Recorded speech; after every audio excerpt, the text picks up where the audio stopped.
Oke, Assalamualaikum warahmatullahi wabarakatuh. Bersyukur kehadirat Allah Subhanahu wa Ta'ala, yang mana pada kesempatan pagi menjelang siang ini, kita semua masih bisa berkumpul di sini dalam keadaan sehat walafiat tanpa ada halangan suatu apapun. Baik, di sini saya selaku moderator dari kelompok 2 akan menjelaskan tentang beberapa materi, yaitu dalam ruang lingkup, metode, dan teknik pembelajaran inovatif. Untuk mengefektifkan waktu, materi pertama akan langsung saja disampaikan oleh salah satu rekan pemateri dari kelompok 2, yaitu Saudari Rizka Amelia. Kepadanya dipersilakan.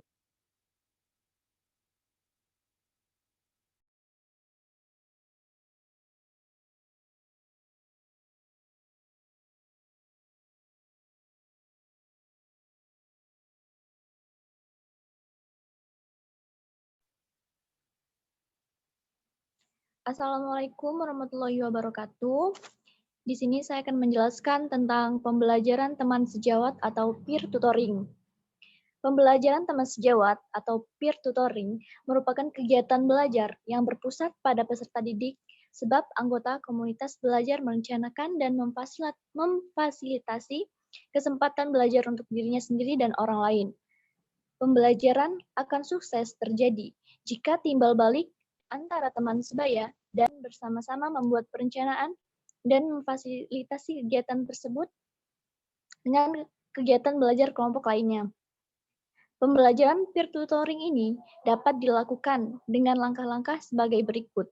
Yang pertama, guru menyusun kelompok belajar. Setiap kelompok beranggotakan 3-4 orang yang memiliki kemampuan beragam. Setiap kelompok memiliki 1 orang peserta didik yang memiliki kemampuan tinggi untuk menjadi tutor teman sejawat.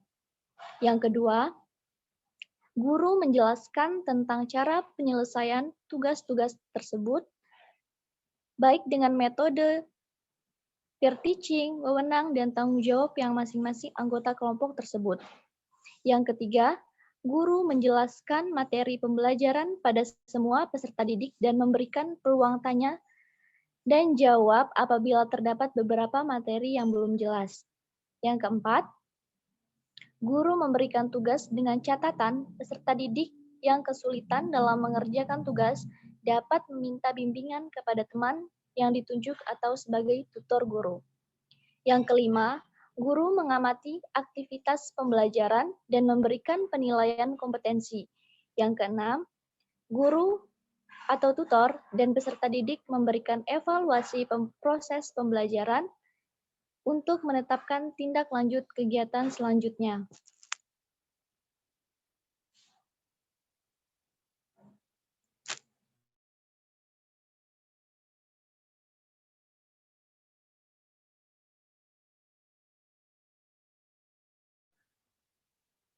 Saya kembalikan kepada moderator. Baik, terima kasih Saudari Rizka atas paparannya. Materi yang selanjutnya akan disampaikan oleh salah satu pemateri kami, yaitu Saudari Tria Ramadhani. Silakan Saudari Tria.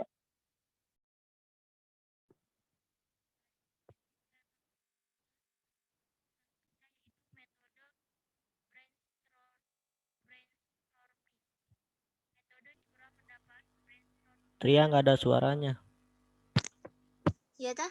Nah, ini baru ada.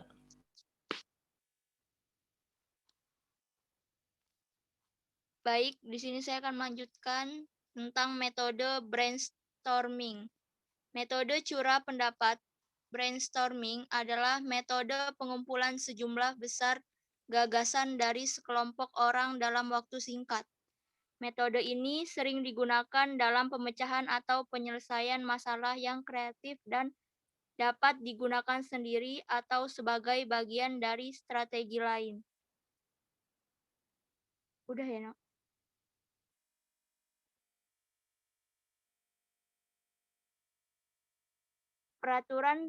Peraturan dalam melaksanakan brainstorming adalah sebagai berikut. Yang pertama, tidak ada kritik. Guru tidak boleh mengkritik ide yang disampaikan dan setiap ide diperbolehkan atau dicatat. Peserta didik juga tidak boleh menilai atau mengkritik ide dalam tahapan mengeluarkan ide. Penilaian ditangguhkan hingga tahap evaluasi ide. Yang kedua, bebas dan santai. Setiap peserta didik bebas untuk menyumbangkan ide setiap saat dan membangun ide-ide lain bagi dirinya. Yang ketiga, fokus pada kuantitas ide, bukan kualitas. Tujuan kegiatan adalah untuk menghasilkan ide sebanyak mungkin pada tahap awal kegiatan. Yang keempat, setiap ide harus dicatat. Setiap ide harus ditulis walaupun bukan merupakan ide yang bagus atau mirip dengan ide yang telah disampaikan sebelumnya. Dikemukakan dengan cara yang berbeda. Selanjutnya saya kembalikan kepada moderator. Baik, terima kasih Saudari Tria atas penjelasannya. Selanjutnya materi selanjutnya akan disampaikan oleh salah satu pemateri, yaitu Saudara Rizkiano. Baik, silakan Saudara Rizkiano. Ya, materi selanjutnya tahapan pelaksanaan kegiatan curah brainstorming, yaitu sebagai berikut. Yang pertama, pahami aturan untuk melakukan brainstorming dan sampaikan atau kemukakan kembali aturan tersebut. Serta menempelkannya di dinding sehingga semua peserta didik dapat melihat lembaran aturan tersebut. Yang kedua, tuliskan topik bahasan pada flipchart atau papan tulis, yakni apa yang akan dibahas dalam brainstorming. Topik dapat dipersiapkan sesuai silabus atau diperoleh berdasarkan contoh nyata dari kelompok atau menciptakan topik menyenangkan untuk penguasaan sebuah teknik. Ketiga, guru menunjuk seorang peserta didik untuk menulis ide-ide pola flipchart atau papan tulis. Peserta didik yang dipilih hendaknya dapat menulis dengan cepat dan terbaca. Keempat, guru meminta peserta didik atau kelompok untuk mengemukakan ide yang terkait dengan topik yang sedang dikemukakan atau dicatat di flipchart atau papan tulis. Yang kelima, berhenti dan istirahat untuk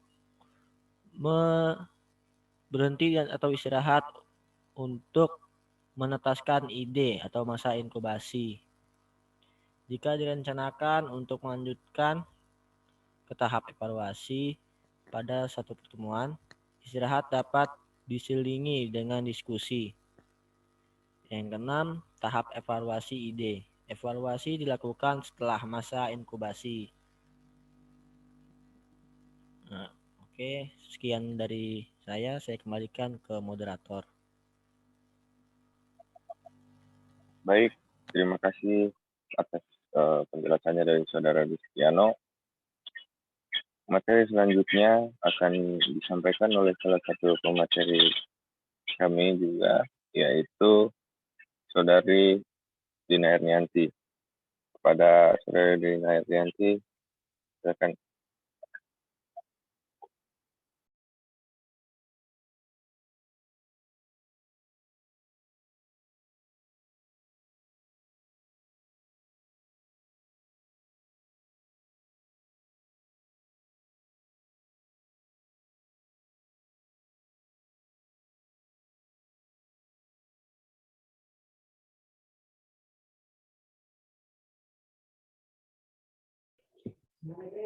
Itu PPT-nya.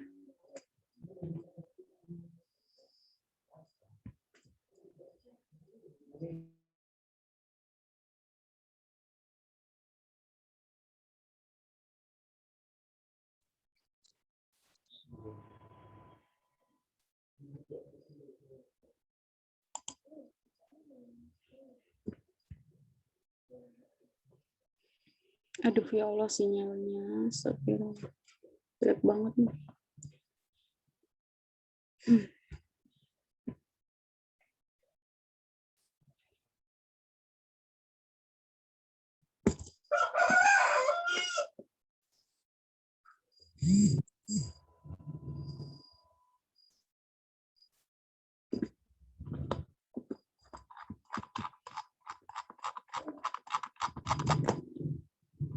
Teman-teman, suaraku kedengeran nggak?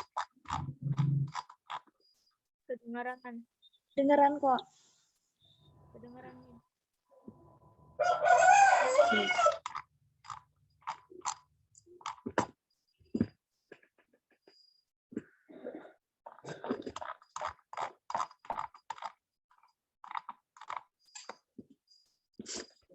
Sebentar.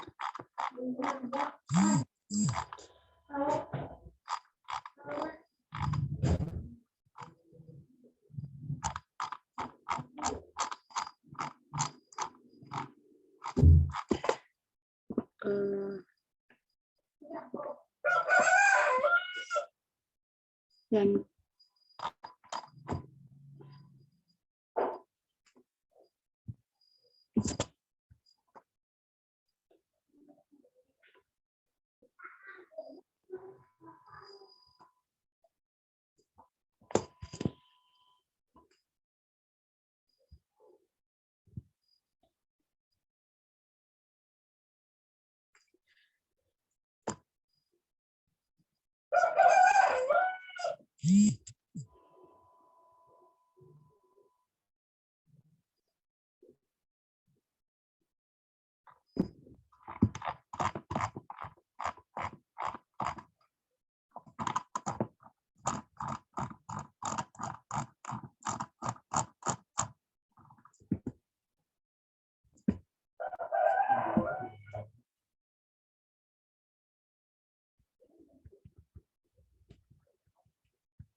Oke, sorry. Tadi sedikit gangguan sinyal. Berikut itu metode seminar Socrates. Nah, metode seminar Socrates itu sebuah kegiatan belajar mengajar yang dengan mengajukan pertanyaan, baik mengajukan permasalahan maupun dalam menjawab pertanyaan, diperkenalkan oleh Socrates, sehingga dinamakan metode dialog Socrates. Nah, Socrates itu sendiri menanamkan metode ini maieutik, yang berarti seni menyampaikan. Metode tersebut juga dikembangkan menjadi seminar Socrates yang mengutamakan aktivitas tanya jawab. Di kelas 5, seminar Socrates ini merupakan dialog intelektual dengan mengajukan sebuah pertanyaan terbuka dengan sebuah teks. Tujuan pembelajaran ini adalah agar peserta didik mampu mengkomunikasikan idenya secara jelas, menyelesaikan permasalahan abstrak, membaca teks secara teliti, dan berpikir kritis. Peserta didik harus bekerja sama untuk memahami suatu materi ajar sehingga secara mendalam. Seminar Socrates ini diusulkan oleh Adler 1982 sebagai metode yang tepat untuk memahami ide dan nilai.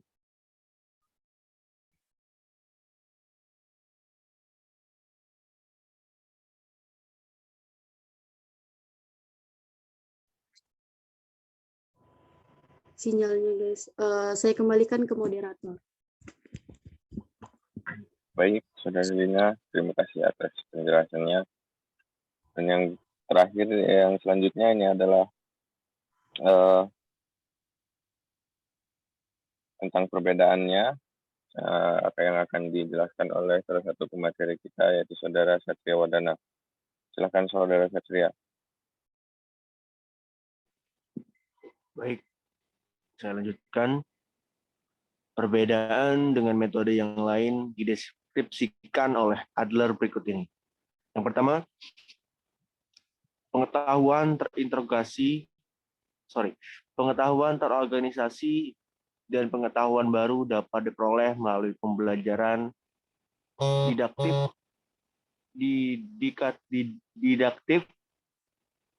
kuliah, dan responsi. Yang kedua, pengembangan keterampilan intelektual dan keterampilan belajar dapat diperoleh melalui pelatihan oleh guru, di mana peserta didik mengikuti latihan praktek yang diawasi belajar tematik atau melakukan eksperimen. Dan yang ketiga, Pengembangan pemahaman tentang ide dan nilai-nilai harus dilakukan melalui mengetik atau pertanyaan, meltik, dan partisipasi aktif peserta didik dalam belajar. Mungkin itu saja, saya kembalikan kepada moderator. Terima kasih. Ya, terima kasih kepada para pemateri. Yang terakhir di sini saya rangkum saja, yaitu materi yang disampaikan dari kami dari kelompok 2, yaitu yang pertama ada pembelajaran teman sejawat, atau yang bisa kata lainnya bisa dijelaskan bahwasanya pembelajaran teman sejawat ini peserta didik yang lebih mengetahui tentang suatu pengetahuan yang mengajarkan kepada peserta didik lainnya yang belum mengetahui. Nah, yang selanjutnya ada pembelajaran metode brainstorming. Jadi metode ini adalah metode pengumpulan sejumlah besar gagasan dari sekelompok orang dalam waktu singkat. Mungkin jika dianalogikan dalam kehidupan masyarakat bisa diambil kesimpulan seperti contohnya musyawarah mufakat. Nah, yang selanjutnya yang terakhirnya adalah metode seminar Sokrates. Jadi metode ini di sini diartikan bahwa kegiatan belajar dengan mengajukan pertanyaan baik dalam mengajukan permasalahan maupun dalam menjawab pertanyaan. Jadi bisa kita ambil kesimpulan bahwasanya metode seminar Sokrates ini adalah diskusi, seperti saat diskusi untuk menemukan suatu permasalahan, suatu solusi dari permasalahan, seperti itu. Mungkin cukup sekian presentasi dari kelompok. Kurang lebihnya saya di sini selaku moderator mewakili teman-teman pemateri. Apabila ada kata-kata yang kurang berkenan, kami mohon maaf. Saya tutup. Waalaikumsalam hidayah. Wassalamualaikum warahmatullahi wabarakatuh. Waalaikumsalam Waalaikumsalam warahmatullahi warahmatullahi wabarakatuh.